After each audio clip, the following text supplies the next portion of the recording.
ॐ तव कथामृतं तप्तजीवनं कविभिरीडितं कल्मषापहं शरवणमङ्गलं श्रीमदाततं भुवि गणन्ति भूरिदा जनाः. Your words are like nectar, bring life to scorched souls. They are praised by poets and remove all sin. They are auspicious to hear, wonderful and exalted. Those who spread these words throughout the world are truly giving souls. Welcome to our class on the Gospel of Sri Ramakrishna. We're on the chapter The Master and Narendra. This started on page 715, and the date was Saturday, March 7th, 1885. And now we're on page 720. Now we're right in the middle of a special kind of conversation that every once in a while, Sri Ramakrishna, usually when he's coming down from some ecstatic mood, every once in a while, he'll say, "Now I'm going to tell you something very secret." So this is one of those times. So he's telling this about Satchidananda coming out of his body and everything, and the devotee sat spellbound. Okay, we'll start here. Master to M. Just now I was saying to the mother, I cannot talk much.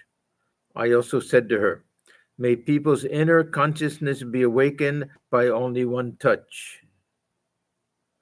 If many of these statements that Sri Ramakrishna makes now are veiled references to the fact that he may not live too much longer, that his divine play, his Leela, is coming to an end, so that it'll have to be done quickly and easily because he may not be around.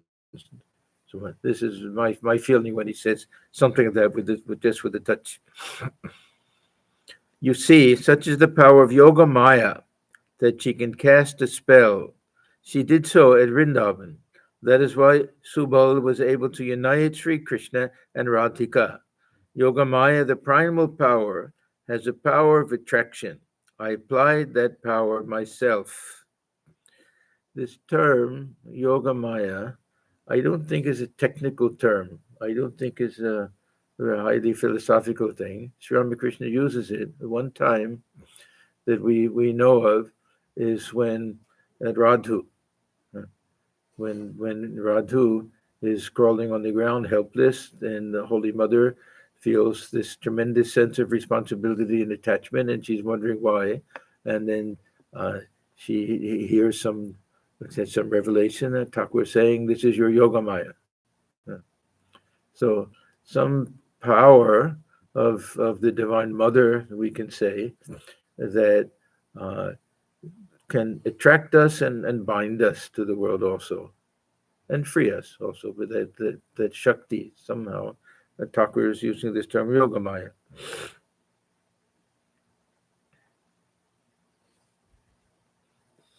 To M. Well, do you think that those who come here are realizing anything? Every once in a while, Thakur will ask this question. Why do they come? Are they getting something here? And M. Yes, sir, it must be so. Master. How do you know? M. Smiling. Everyone says, whoever goes to him doesn't return to the world. Yeah.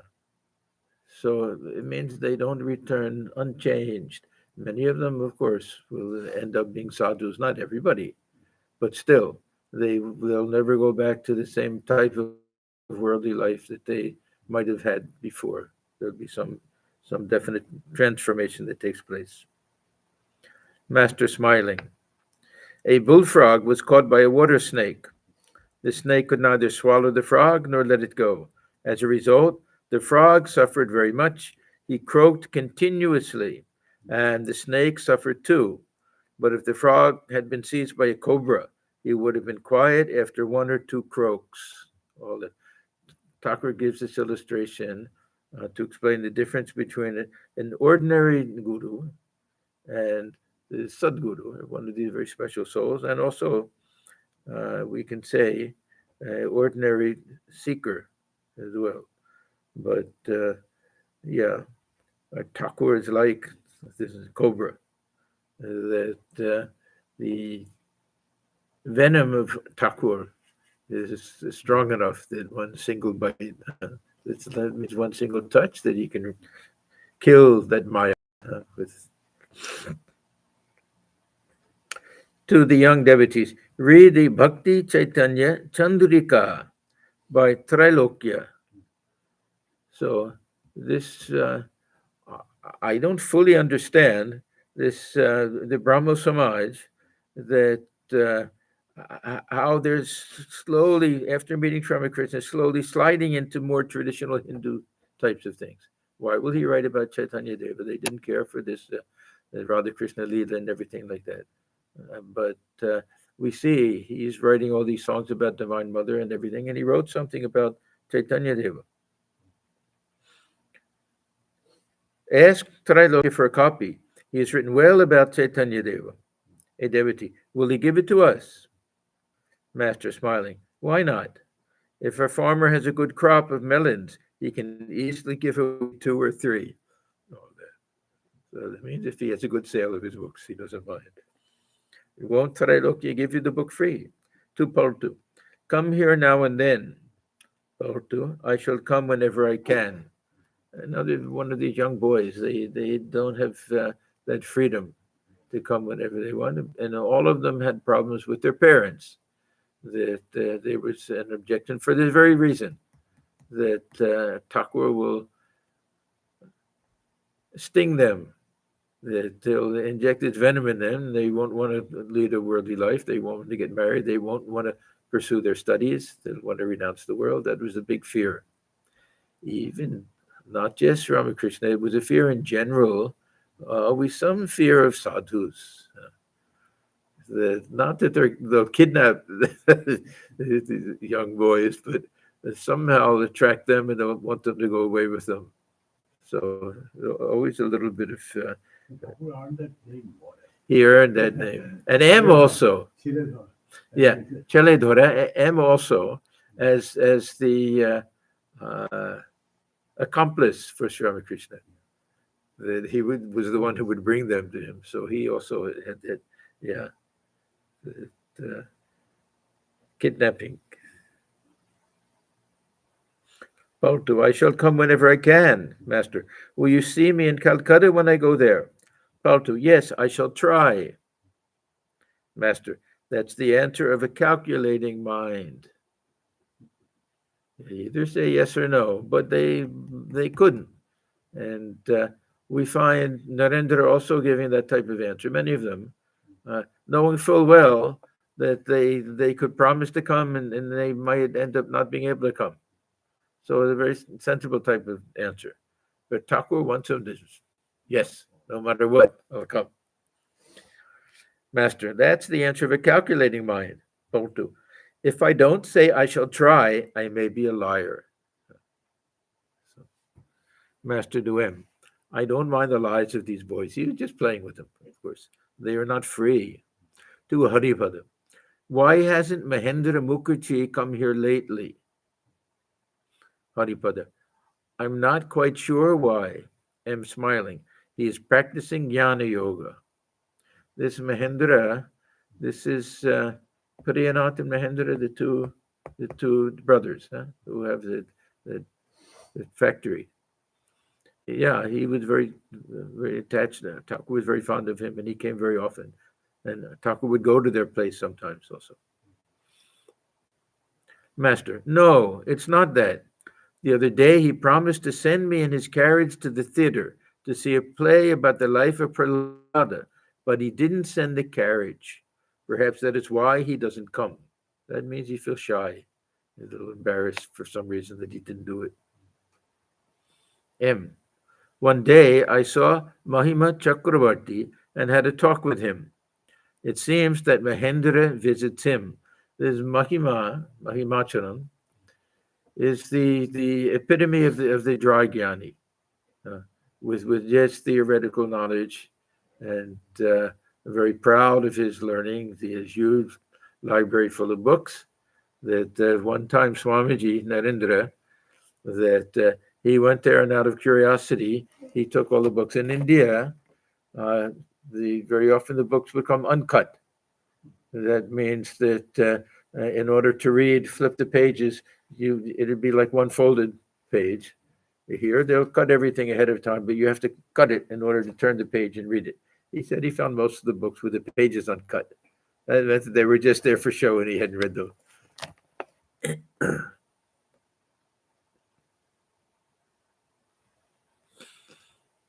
Master. But Mahima talks about bhakti also. He loves to recite the hymn.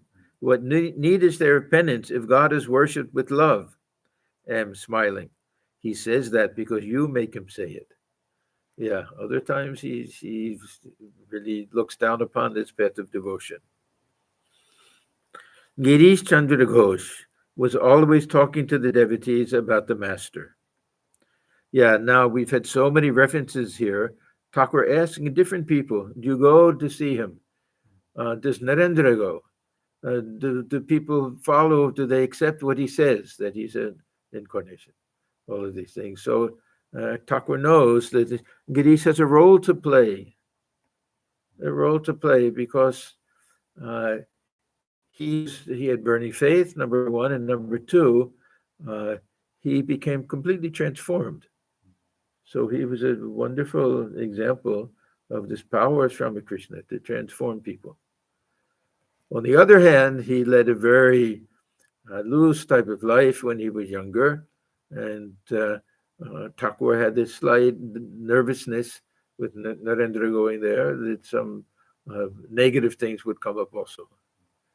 So he had this, he was of two minds with regard to these visits with Girish.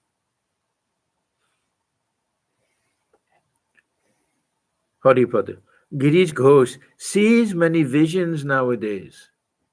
See, here's a man, he was an out and out drunkard and womanizer and everything else, and tremendous skeptic with regard to spiritual things, tremendously independent, headstrong. He wouldn't listen to anybody. And now he's having visions, divine visions.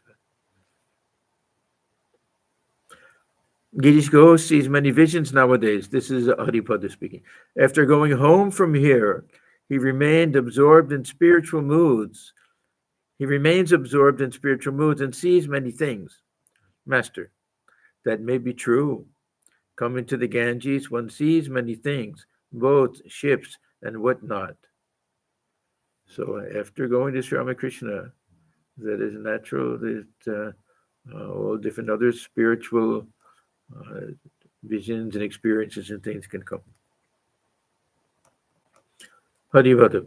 Girish Ghosh says, from now on, I shall occupy myself only with my work. That means he's writing his plays. In the morning, on the stroke of the clock, I shall sit down with my pen and inkpot and write for the whole day. He makes the resolve, no doubt, but cannot carry it out. No sooner do we visit him than he begins to talk about you. See, all of these devotees, they all develop personal friendships with each other and would visit even when Thakur wasn't there. And of course, if he was there, they would all go, but otherwise they would go and visit each other and talk about Sri Ramakrishna. This is still Haripada speaking. No sooner do we visit him than he begins to talk about you. You asked him to send Narendra here in a carriage. He said, I shall hire a carriage for Narendra. At 5 o'clock, the younger Naren was ready to go home. Most of these young boys were through M students. The Sri Ramakrishna stood by his side on the northeast veranda and gave him various instructions. Then the boy saluted the master and departed. Many of the devotees also took their leave. And Sri Ramakrishna was sitting on the small couch talking to Mohini. Now we've seen, especially in this chapter, that M will hide himself even more than just saying M whenever there's something involving his personal life. And in this case, is his wife coming. They had lost a child. Son had died earlier, and his wife was half mad, really, in grief over the loss of the child. So this talking to Mohini, that means to M. Even before he's calling himself M, and now switches right to Mohini. Mohini's wife was almost mad with grief on account of her son's death. Sometimes she laughed and sometimes she wept, but she felt peaceful in Sri Ramakrishna's presence. Master, how was your wife now? Now she's an example. We think, when did Thakur ever visit women, and he didn't keep the company of women? But she was very much attached to him. He spent a lot of time with her and others. We just don't have it recorded. They didn't write these things down. The M was not present during those. Even, of course, there were times when M and his wife were both with Ramakrishna, times when he just met her. As far as I understand. Master, how is your wife now? Mohini. She becomes quiet whenever she is here, but sometimes at home she becomes very wild. The other day she was going to kill herself. When Sri Ramakrishna heard this, he appeared worried. Mohini said to him humbly, "Please give her a few words of advice." Master, don't allow her to cook. That will heat her brain all the more. And keep her in the company of others so that they may watch her.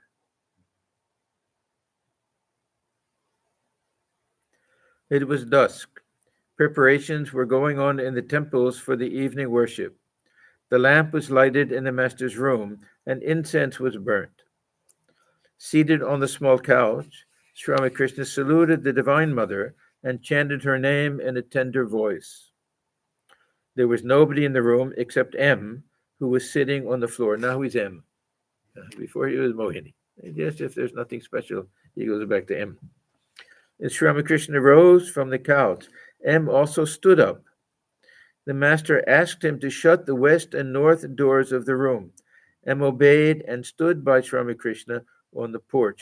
Whenever Sri Ramakrishna left his room, they would close all the doors and lock them. Yeah.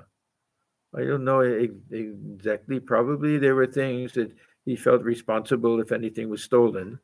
That these weren't his things. He didn't claim possession of anything. It was belonged to the temple, so he was cautious about that. He would usually ask somebody, bring the key, lock the door, and everything. So Sri Ramakrishna rose from the couch. M also stood up. The master asked him to shut the west and north doors of the room. M obeyed and stood by Sri Ramakrishna on the porch. The master said that he wanted to go to the Kali temple. Leaning on M's arm, he came down to the terrace of the temple. He asked M to call Baburam and sat down. Now, two things. Whenever it's dusk and whenever he goes to the Kali temple, he'll start to go into some ecstatic mood. And every chance that he'll go into some ecstatic real bhava and fall down. So now M is by his side. He's leaning on M so that nothing happens. After visiting the Divine Mother, the master returned to his room across the court, chanting, "O Mother, Mother, Raja, Rajeshwari." Sri Ramakrishna entered his room and sat on the small couch. He had been passing through an extraordinary state of mind. He could not touch any metal. Now remember, this is already 1885. Huh? And what was the date they said? April. March. Yeah. So it's just a year and a few months before he passes away. In April, he'll be diagnosed with the cancer. And then after a couple of months, he'll go to Shampakor. And so everything starts to change. Why this happens, we can't really say. But he says he could not touch any metal. He had said a few days before, "It seems that the Divine Mother has been removing from my mind all ideas of possession." Yeah. So even for Sri Ramakrishna, the mind is undergoing a change as it's approaching the giving up of the body. He had been eating from plantain leaves and drinking water from an earthen tumbler. So to avoid, because otherwise the talis and things are made of metal and metal tumblers. He could not touch a metal jar, so he'd ask the devotees to get a few earthen jars for him. If he touched metal plates or pots, his hand ached as if stung by a horned fish. This was the same thing that would happen if he touched money. Yeah, this our Narendra was skeptical about these things. Thakur used to say, if I touch money, my hand will curl up as if stung by the hornfish. So he wanted to test them one day. So he put a coin under the mattress on the bed. So Sri Ramakrishna sat down, and it wasn't even touching him underneath. And he jumped up. What has happened? Yeah. And then he looked and he saw. And then Narendra was embarrassed, of course. But yeah. So how one of the curious things in Sri Ramakrishna's life is how things manifested physically in his body. That, especially this not being able to touch money and other things like that. Prasanna had brought a few earthen pots, but they were very small. The master said with a smile, "These pots are too small, but he is a nice boy." Once I asked him to take off his clothes. He stood naked in front of me. What a child he is. Yes, Ramakrishna would do these things to see if someone is free from pride and has excessive modesty, or something like that. The Lodja Gurena Bhoy, he used to say, Tin Takte Noy, that these are different types of bondages, you can say, that hatred and shame and fear. So he wanted people to be free from these things. So yeah, if someone could stand before him naked, it's a sign that he is the innocence and freedom of a child and doesn't have that type of won't be embarrassed, feels any shame or anything. Tarak of Belgoria arrived with a friend and bowed low before Sri Ramakrishna, who was sitting on the small couch. This isn't Tarak who becomes Swami Shivananda. This is a younger devotee, married devotee. The room was lighted by an oil lamp. A few devotees were sitting on the floor. Tarak was about 20 years old and married. Or Tarak, who becomes Swami Shivananda, was around 28 years old, I think, at this time, roughly. His parents did not allow him to come to Sri Ramakrishna, so that was such a common thing. We find many of them were not allowed to go. But he would come sometimes. He lived mostly at his home near Baobazar. The master was very fond of him. Tarak's friend had a tamasic nature. He rather scoffed at the master and religious ideas in general. Yeah, sometimes these devotees would bring friends who had no interest in spiritual life. And Thakur would see it immediately, and they would fidget, and they would want to get up and leave, and they would want their friends to leave. Sometimes they would say, "I'll go wait in the boat," things. Or Thakur would say, "You go visit the temples and go see the garden. We have a nice garden here." So this was one of those people. Master to Tarak's friend, "Why don't you go and visit the temples?" Because he didn't feel free to give these pearls of wisdom in front of some of these people. Yeah, we read in Gita that those who have no Shraddha shouldn't even be given access to these things. There's no point, the spiritual truth before them. Friend, oh, I've seen them before. Master, he's not going to mince words. Is it wrong for Tarak to come here? Friend, you know best. So not very polite. Master, pointing to him, he is the headmaster. So Sri Ramakrishna is so simple. Somehow he thinks that if these other people find out that some people who are well placed in society come, that they'll change their mind about him. This was what he said about Rakhal's father, that because his father was a very worldly man and always had some lawsuits, it was landowner, and uh, when he saw that others, lawyers were there, head and some judges and other things, and then he didn't mind so much. It would come from time to time. Friend, oh, Sri Ramakrishna asked about Tarak's health and talked with him at length. Tarak was ready to leave. Sri Ramakrishna asked him to be careful about many things. Master, my good man, beware. Shabdan Sadhu. Yeah. Beware of lust and gold. He's a young man, just recently married, uh, and no idea what he's getting into, leading family life and everything. Once you sink in the maya of a woman, you will not be able to rise. It is the whirlpool of the Vishalakshi. This Vishalakshi was a little stream, but apparently there was a big eddy, whirlpool, as he makes mention of it. There's that Vishalakshi temple there. Thakur, when he was young, he was going and he had that vision of the cranes. He was on the way to that. He was fallen into it, cannot pull himself out again. Come here now and then. Tarak, my people at home don't let me. See, especially now he's married. What if he decides to give up everything? The poor wife, now she's a widow. Those days, they only the Brahmo Samaj would try to arrange marriages. Otherwise, she'd be a widow for life. Yeah.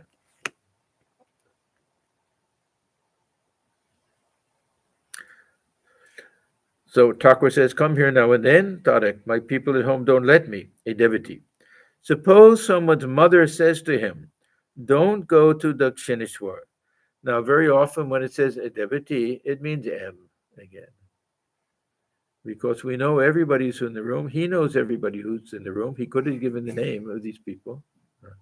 So that's another way he hides himself. Sometimes he just says, yeah, a devotee.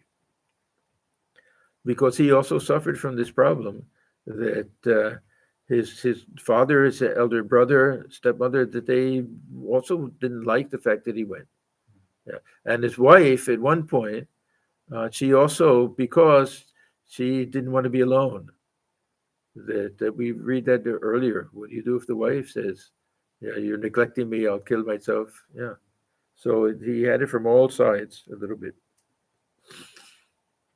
Suppose someone's mother says to him, so he's in M's case, it's not a mother, but it could be, he's phrasing it that way. Don't go to Dakshineshwar. Suppose she curses him, saying, if you go there, you will be drinking my blood. This must be a common oath in Bengali. Master, a mother who says that is no mother. She is the embodiment of vidya, ignorance. There's no sin in disobeying such a mother. She obstructs her son's path to God. There's no harm in disobeying your elders for the sake of God. For Rama's sake, Bharat did not obey his mother, Kaikeyi. Yeah, she did all of that scheming so that he would take over from Dasharatha to become the king. And at best, he was willing to rule if he could put Rama's slippers there on the throne. He didn't want to take this. So it says, through Kaikeyi's machinations, her stepson Rama was exiled to the forest so that Bharat might become king, but Bharat refused to ascend the throne. The gopis did not obey their husbands when they were forbidden to visit Krishna. Prahlada disobeyed his father for God. Vali disregarded the words of Shukracharya, his teacher, in order to please God. Vibhishana, Shukracharya, there's some story, I don't know, but that was the name of his teacher. Yeah. Anybody know this story? No.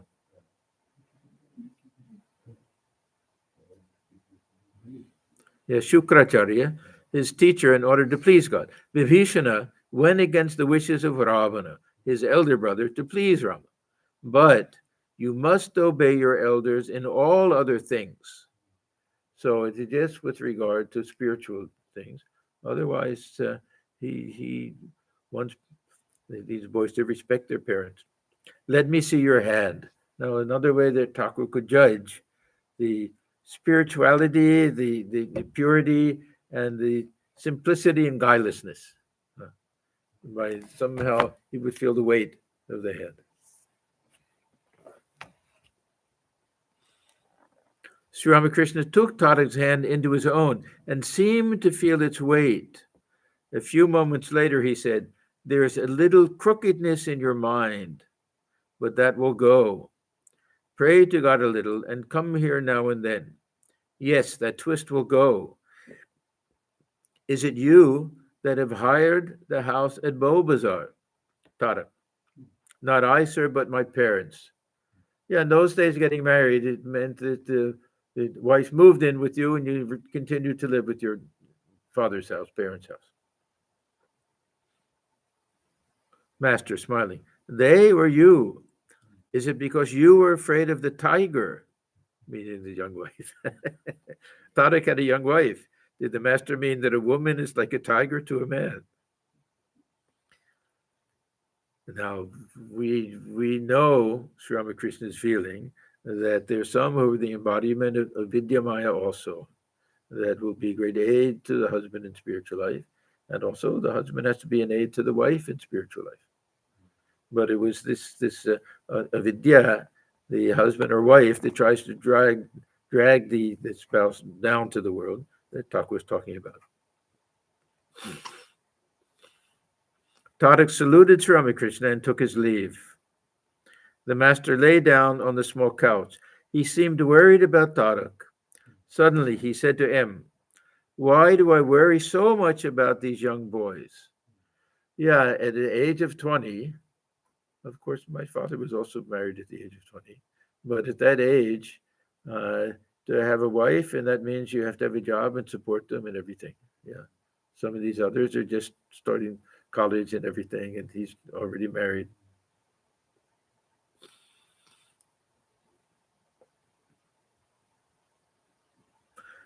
Suddenly he said to M, "Why do I worry so much about these young boys?" M kept still. He was thinking over a reply. The master asked him, "Why don't you speak?" Yeah, sometimes M would be very, very shy and hesitant to say anything. Mohini's wife. Now again, he's Mohini. Yeah. So this is M's wife. Mohini's wife entered the room and sat at one side. So this probably means that before that it was only M and Tarak, and now M is left. Now it's just M and his wife, because probably she won't come if the other devotees are there.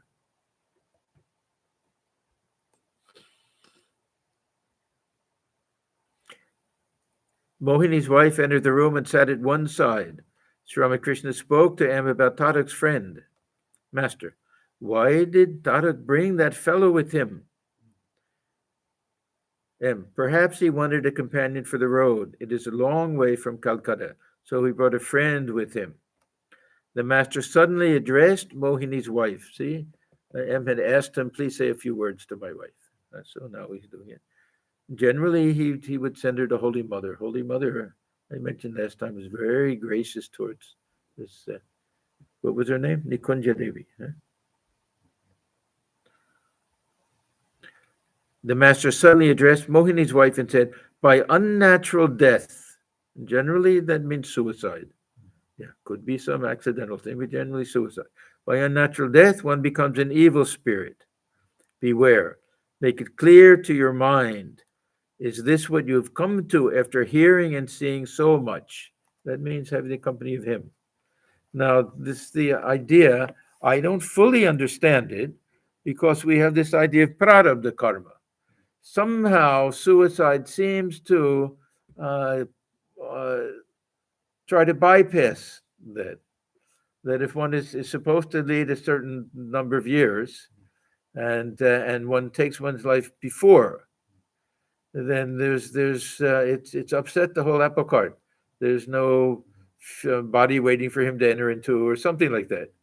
And anyhow, uh, whether Sri Ramakrishna is saying this because it's a deep conviction with him, or whether he's doing it to scare her a little bit, to make sure that she doesn't commit suicide. But it seems that Thakur accepts this, because there are other times There's the case of the one boy, Govinda, is his name, that uh, he used to come to see Sri Ramakrishna. One day he said, "You won't see me anymore," and they found that he committed suicide. And then he said, in his case, perhaps he had already achieved everything. He only had a little karma left, and he had achieved the goal. And at that point, that whether the body is there or the body is not there doesn't make any difference.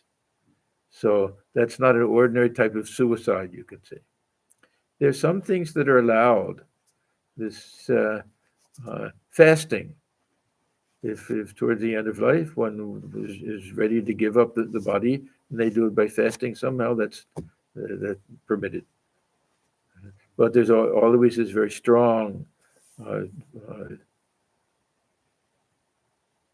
attitude about committing suicide, that one will just be a spirit without a body, and yeah, all sorts of things.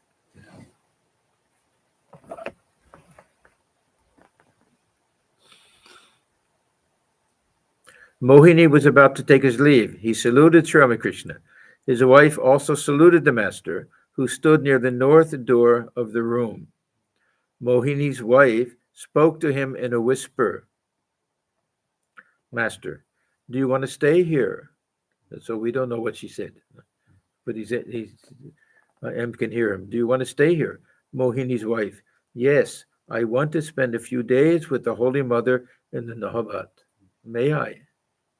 The Nahabat, we always say, is so tiny that Holy Mother had to live there. Most of the time, there were the two people. For a long time, this Lakshmi Devi lived there, or other visitors would come, lady visitors. They would also stay there with her. Master, that will be all right, but you talk of dying. That frightens me, and the Ganges is so near, so that she might drown herself. Now we begin a new day and a new chapter. This is chapter 38 with the devotees in Calcutta, and the date is March 11th, 1885. On the morning of Wednesday, March 11th, Sri Ramakrishna and some of the disciples visited Balaram Bose's house. Balaram was indeed blessed among the householder disciples of the Master. Sri Ramakrishna often described him as his rasadar, or supplier of stores. There were others before, Mathur Babu and Shambhu Malik, and then later Surrender, but he was considered one. And they say that he visited his house 100 times. Yeah, somebody took the trouble to add it up, I think, or maybe they kept a journal or something in their house or something.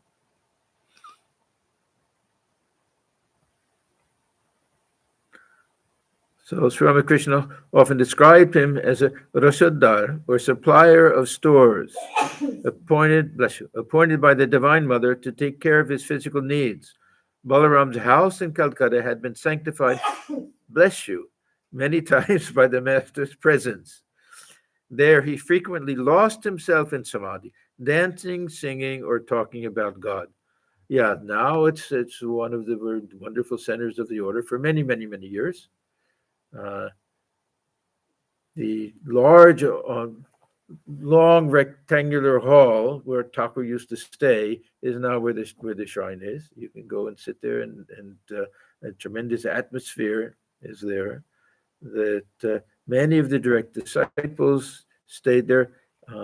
They would visit, of course, when Thakur was there, but after he passed away, that Rakal, Swami Brahmananda, was always nervous about being at Belur Math during the malaria season. So he would stay at Balaram's house. Swami Turiyanandi stayed there. The Latu Maharaj at Bhutanandi stayed there. Many of them at different times would stay there. It's a big house, and there's an interior veranda with a big open court, and that interior veranda is where they would pull the chariot, the Jagannath. Yeah. This is also where Once Ramakrishna was uh, taking some rest there, and Narendra was there. And Narendra felt Ramakrishna, uh, the power of Ramakrishna entering into him. Exactly what happened towards the very end of his life.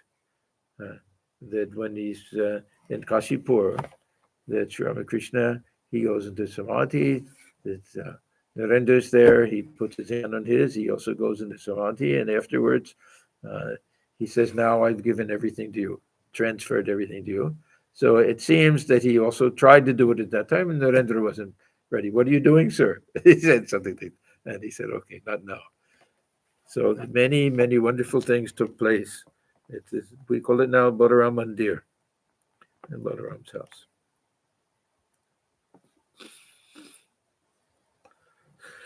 There he frequently lost himself in samadhi, dancing, singing, or talking about God.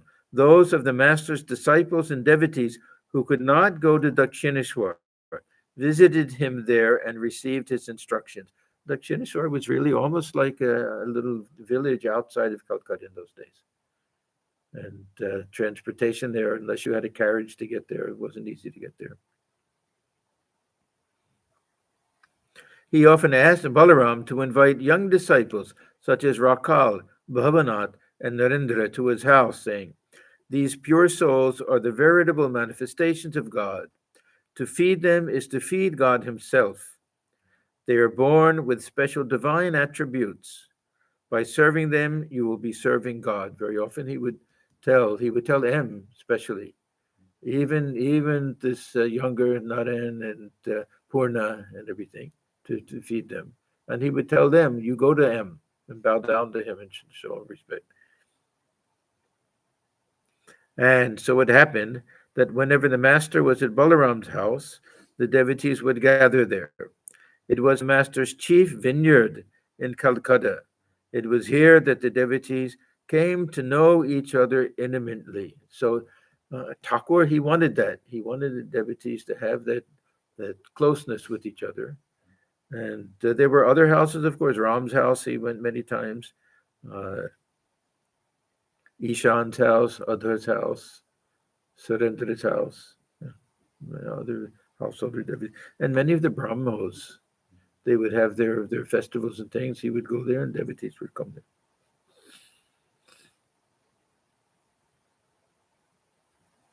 M taught in a school in the neighborhood. He often brought his young students to visit the master at Balaram's house. It was easier to take them all the way to Dakshineshwar was not always possible. On this day, having learned of Sri Ramakrishna's arrival, M went there at noon during the recess hour of his school. He found the master resting in the drawing room after his midday meal. Several young boys were in the room, and prostrated himself before the master and sat by his side. Master tenderly, how could you come now? Have you no schoolwork? M. I've come directly from school. Just now I have no important work to do. A devotee. No, sir, he is playing truant today. All laugh. Actually, he did get in trouble. This Vidyasagar accused him a little bit of not paying enough attention to the students. They got poor grades one time, something like that, and he took it very seriously. You're accusing me of doing something wrong by taking on this Ramakrishna and everything. So then he quit. Yeah, he was very principled. Vidyasagar was equally principled to both. Yeah. M said to himself, alas, it is indeed as if some invisible power had drawn me here. The master, looking a little thoughtful, asked M to come nearer. He said, please wring out my wet towel and put my coat in the sun. This is considered a type of personal service. It's not exactly the same as massaging and everything, but still, M will feel very blessed to do these things. Then he continued, my legs and feet ache. Please rub them gently. So this is another thing that Thakur would do. This is a way of showing his grace. M felt very happy to be given the privilege of rendering these services to the Master. It also shows that Sri Ramakrishna, not only his love for him, but the fact that M was a pure soul. That was the one thing that Thakur couldn't bear, the touch of people who were very crooked or were devious. The M was highly principled. And Sri Ramakrishna said to M, "Can you tell me why I've been feeling like this the past few days? It is impossible for me to touch any metal. When I touched a metal cup, I felt as if I had been stung by a horned fish. There was an excruciating pain all over my arm." Now, who can possibly give an explanation for these things?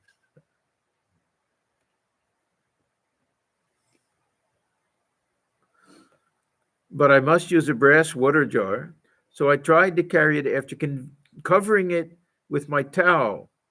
But the moment I touched the jar, I felt the same acute pain in my arm. It was an unbearable pain.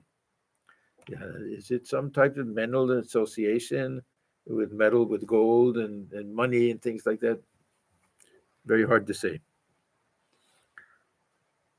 At last, I prayed to the Divine Mother, "O Mother, I shall never do it again. Please forgive me this time."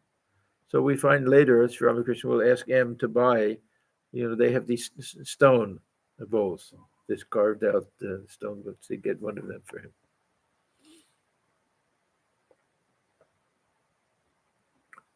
The younger Naren often visits me, this is Ramakrishna speaking. Do you think his people at home will object? Yeah, of course they'll object. He is very pure and doesn't know what carnal pleasure is. M. He is a large receptacle. This is a term that Thakur used. There's a Bhadavadhar. That he would give different examples. That, for example, with bamboo, that bamboo you can cut it, and you can actually use it for carrying water or drinking water. That if it's a huge bamboo, there'll be a big area inside. If it's small one, little. So he would use this example, not just with bamboo, other things, that those who were large receptacles, and of course it wasn't always Narendra who was the largest receptacle, they could assimilate and they could experience spiritual moods and things without being overwhelmed. So for Sri Ramakrishna, that if some people would come and just a little singing and dancing, they'll go into some spiritual mood. That wasn't such a big thing because he'd say they're small. That a small amount of that will, like those who they can only take one glass of wine and they'll get drunk. But there are others that they can withstand tremendous amount of spiritual ecstasy and experiences and things without becoming overwhelmed that way. These, what Thakur calls this prema and mahabhava, he said these are too much for everybody except for these special Ishwarakotis and everything. And then it's like a bull in the china shop, an elephant in a straw hat. It'll just destroy the whole thing. So he is a large receptacle. M is saying that. That means they're highly qualified for spiritual attainment. Master, that is true. Further, he says he remembers spiritual things after hearing them only once. He told me, I used to weep in my boyhood because I couldn't see God. Yeah, we wonder at these things, but this was a different age. This was a different time. There were people like that. This idea of God being real and being able to experience God, and especially in the villages, how it's just taken for granted that all these visions that people had in dreams and everything, just taken for granted. These are 100% real. The master and M were thus talking about the young devotee when someone reminded him of his school. Master, what is the time now? A devotee, it is 10 minutes to 1. Master to M, you had better go now. It is getting late for you. You've left your duties. to Latu. Where's Rakal? Latu. He is gone home. Master. What? He has gone away without seeing me. This Rakal was very independent in those days. So M will go back to his school and then he'll come back later. So what happens in between, we don't know. This is the sad part. Unless M is there, we don't know what takes place. After school hours, M returned to Balaram's house and found the master sitting in the drawing room, surrounded by his devotees and disciples. So probably he's been speaking the whole time, and we lost it. We don't, nobody had the recorders, cassette recorders in those days. Among them were Girish, Suresh, Balaram, Latu, and Chunilal. So these are some of the older devotees. The master's face was beaming with a sweet smile, which was reflected in the happy faces of those in the room, and was asked to take a seat by the master's side. Master to Girish, you had better argue this point with Narendra and see what he has to say. Girish, Narendra says that God is infinite. We cannot even so much as say that the things or persons we perceive are parts of God. How can infinity have parts? It cannot.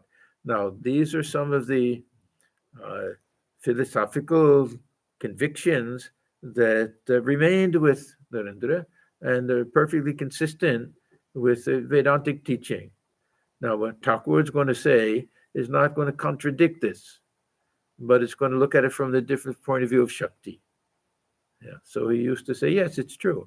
God dwells equally within all beings. Power is different. Manifestation is different. So let me read that again. Girish, Narendra says that God is infinite. We cannot even so much as say that the things or persons we perceive are parts of God. How can infinity have parts? It cannot. Master, however great and infinite God may be, his essence can and does manifest itself through man by his mere will. Now he's talking about the avatar. God's incarnation as a man cannot be explained by analogy. Yeah, he'll also say with the nature of Brahman cannot be explained by analogy. Anupama, we have this term that these different analogies just give a slight hint at the nature of Brahman or the nature of God. One must feel it for oneself and realize it by direct perception. An analogy can only give us a little glimpse. By touching the horns, legs, or tail of a cow, we in fact touch the cow herself. But for us, the essential thing about the cow is her milk, which comes through the udder. The divine incarnation is like the udder. God incarnates himself as man from time to time in order to teach people devotion and divine love. So we can almost say that there's an Atman aspect, of course, is one and the same. Jiva aspect is different.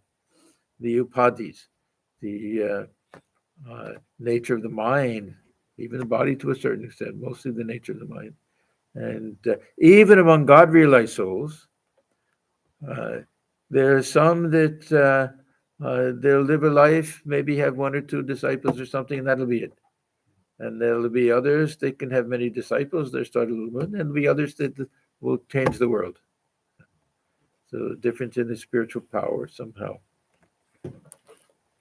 Whether we can explain it or not, we see this phenomenon throughout the world. Girish. Narendra says, is it ever possible to know all of God? He is infinite. Now, this is already March 1885. Narendra still is not convinced of this idea of the avatar. M already, he gave up. In the beginning, he didn't accept it. Now M accepts it. And all of the others, Narendra still. It'll take a long time. And when he does, and then he calls Ramakrishna Avatar Varishta. Yeah, not just Avatar, the greatest of all the avatars. So the one thing we can take away from this, if anybody has some hesitation to accept the concept of the avatar, or if anybody feels unqualified to judge who is an avatar, then it's perfectly natural. It's perfectly natural. Thakur used to laugh at Girish and Ram. And one is an actor on the stage, the other is a physician. What do they know about who is an avatar? And Thakur himself saying that it's a mystery that can't be explained. So it's a question of faith, mostly. Of course, this idea that we're all waves on the ocean, there are some huge waves, the tsunamis, that embody the Shakti of the entire ocean. That we can understand. Master to Girish, who can comprehend everything about God? It is not given to man to know any aspect of God, any aspect of God. Here he says, great or small. That means that we can have some experience. It doesn't mean we'll fully understand the nature of that experience. We may be transformed, that we may have conviction about it. But what is our understanding of how these things happen, why they happen, and everything? So it is not given to man to know any aspect of God, great or small. And what need is there to know everything about God? So if we think of God not just as pure consciousness, but the Shakti that gives rise to the whole universe, how can we possibly understand that? It is enough if we only realize Him. So realizing Him and knowing everything about Him are two different things. And we see God Himself if we see His incarnation. So Thakur often said that. To see the avatars, to see God, to worship the avatars, to worship God. To meditate on the avatars is to meditate on God. He made that perfect identification.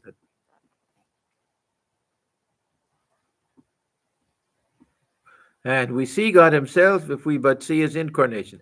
Suppose a person goes to the Ganges and touches its water. He will then say, yes, I've seen and touched the Ganges. To say this, it is not necessary for him to touch the whole length of the river from Hardwar to Gangasagar. Laughter. If I touch your feet, surely that is the same as touching you. Laughter. If a person goes to the ocean and touches but a little of its water, he has surely touched the ocean itself. Fire as an element exists in all things, but in wood it is present to a greater degree. Giri smiling. I am looking for fire.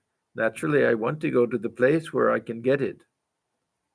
Master smiling.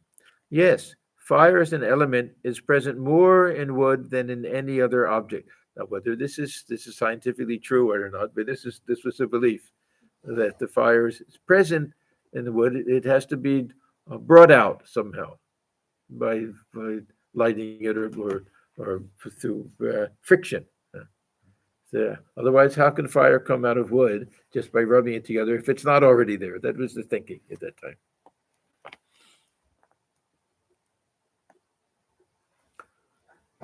Master smiling. Yes, fire as an element is present more in wood than in any other object. If you seek God, then seek Him in man. Now, this was the conviction that came to Sri Ramakrishna after he broke his arm, and he always gives credit to the Vaishnava Charan that he used to say that this Nada Leela is the highest type of worship of God, not dwelling in man. It can be as the avatar, or it can just be in everyone, seeing God dwelling in all human beings, both ways. Both are this Nada Leela. If you see a man endowed with ecstatic love, overflowing with prema, mad about God, intoxicated with his love, then know for certain that God has incarnated Himself through that man. To M. There is no doubt that God exists in all beings. So he's agreeing with Narendra from that point of view. But the manifestations of His power are different in different beings. So he's adding that. The greatest manifestation of His power is through an incarnation. Again, in some incarnations, there is a complete manifestation of God's power. It is the Shakti, the power of God, that is born as an incarnation. Yeah, there are different schools of thought in some of these Vaishnava traditions they'll have these kalas and anksas. That some is a portion, some is a particle, all the different.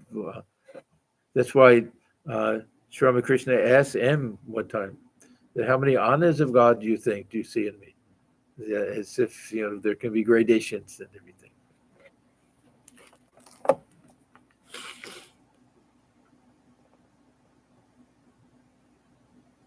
Girish. Narendra says that God is beyond our words and thought. Master, that is not altogether true. This was another very important teaching, that everybody says God cannot be realized through this mind. Okay? But Thakur says the ordinary mind we're talking about is transformed mind.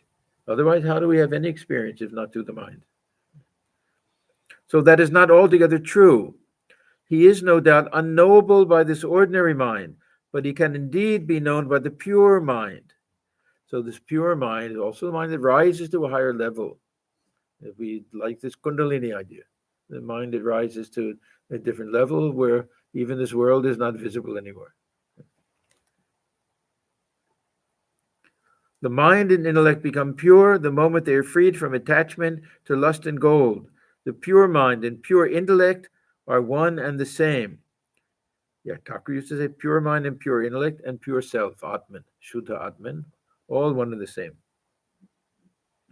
God is known by the pure mind.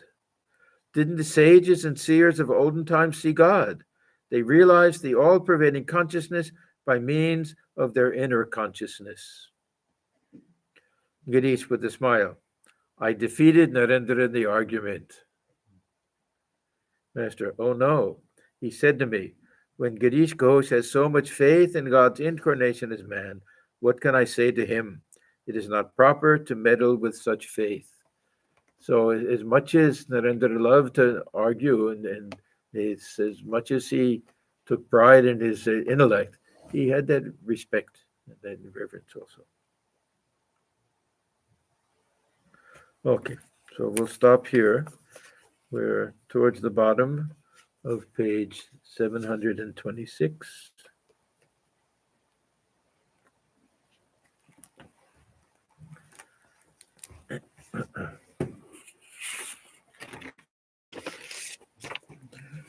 Om Niranjanam Nityamanantarupam Bhaktanokam Bhaturata Vikraham Ishavataram Parameshamidhyam Tamaramakrishna Shirasa Namama. We bow our heads before Sri Ramakrishna, who is stainless, of infinite nature, whose heart melts in sympathy for his devotees, who is an embodiment of the divine and the Supreme Lord, and ever worthy of our worship. Om Shanti, Shanti, Shanti. Peace, peace, peace. Okay, thank you, everyone. And we will meet again next Friday, God willing. End stream.